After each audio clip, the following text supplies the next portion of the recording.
विक्रम समाज उपर तुसें के लगदा है खास तौर उपर जम्मू कश्मीर लद्दाख हिमाचल दी जेड़ी महिलाएं हैं इंदे उपर तुसें के लगदा है कि समाज च किन्ना एक फर्क आई आग इस फैसले कन्नै जेड़ा सुप्रीम कोर्ट ने एबॉर्शन दा जेड़ा एक लीगल हक है वो महिलाएं की दित्ते दा है। जी विक्रम, देखिए कल एक निर्णय हमारे सर्वोच्च न्यायालय ने लिया है जिसमें उन्होंने जो विवाहित और अविवाहित महिलाएं हैं उनको जो 24th वीक होता है प्रेगनेंसी का उस समय तक भी मतलब अब वो अबॉर्शन करा सकते। तो बिल्कुल अगर एक दृष्टिकोण से अगर हम देखें महिलाओं के लिए ये बहुत बड़ी जीत है, पर अगर हम इसको दूसरे नजरिए से देखें तो जो गर्भ में पल रहा बच्चा है उसके जो अधिकार हैं उसका मेरे ख्याल से ये हनन है। तो इसको इस नजरिए से भी हमें देखना चाहिए। बिल्कुल महिलाओं को लेकर सर्वोच्च न्यायालय, हमारा जो सरकार है, जो हमारे जो सोसाइटी है उसको बिल्कुल मतलब ध्यान देना चाहिए।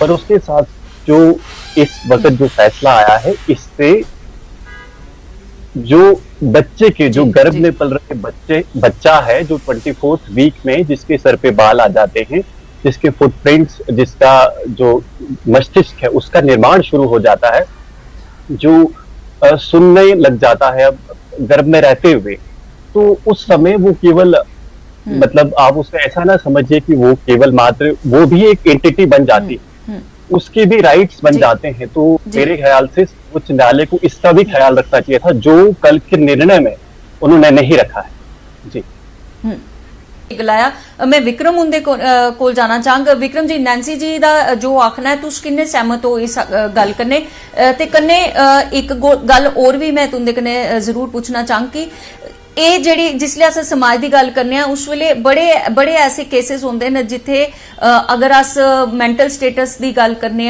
या जिसले अस घर परिवार का जिहड़ा स्टेटस होंदा उनकी आर्थिक स्थिति जिहड़ी होंदी है, उनकी जिहड़ी मानसिक स्थिति होंदी है, कदे कदे वो भी बड़ी खराब होंदी है।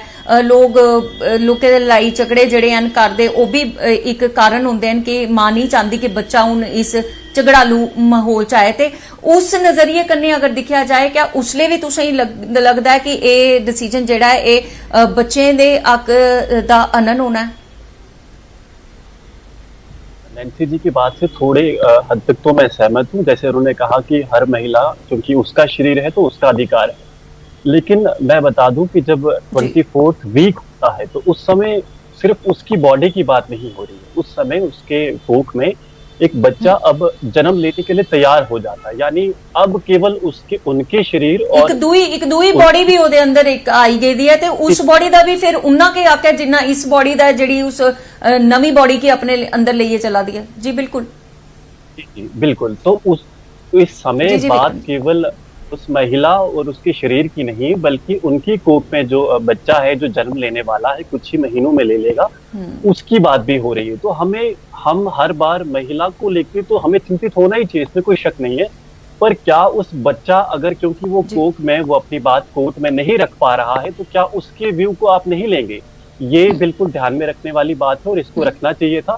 साथ ही मैं ये भी कहना चाहूंगा कि यहाँ पर खाली एक वुमन की कंसेंट मतलब केवल महिला की कंसेंट की बात की गई है, लेकिन जब हम संबंध बनाते हैं या महिला को किसी भी महिला को मां बनने के लिए एक मतलब संबंध जब बनते हैं तो पुरुष और महिला के बीच बनते हैं, और वो जो बच्चा होता है केवल उस महिला का ही नहीं होता, वो पिता का भी होता है। और हमें इधर यहाँ पर ये भी ख्याल रखना चाहिए कि पिता की मानसिक स्थिति का क्या हाल होगा अगर उसकी मर्जी के बगैर।